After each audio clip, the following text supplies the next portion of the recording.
سعيد دنيو waxaa kula hadlaya waa musharaxa burka Cabdirasaaq Axmed Xaashi maadaama aan isku reernahay aan ka soo jeedno Maxamuud Saleebaan labadeenaba aan nahay Maxamuud Saleebaan waxaan rabay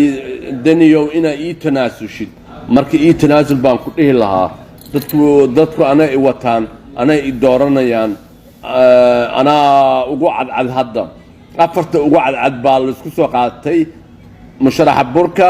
shariifka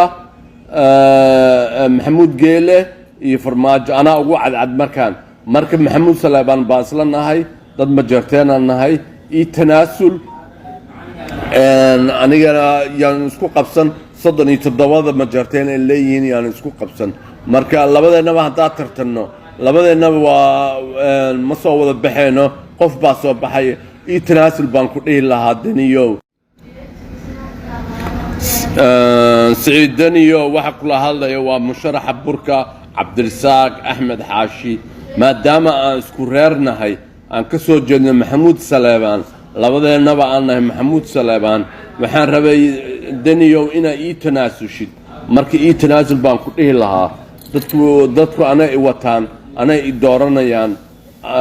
ana ugu cadcad hadda afarta ugu cadcad baa la isku soo qaatay musharaxa burka shariifka maxamuud geele iyo farmaajo ana ugu cadcad marka maxamuud Saleebaan baan isla nahay dad ma jarteenaan nahay ii tanaasul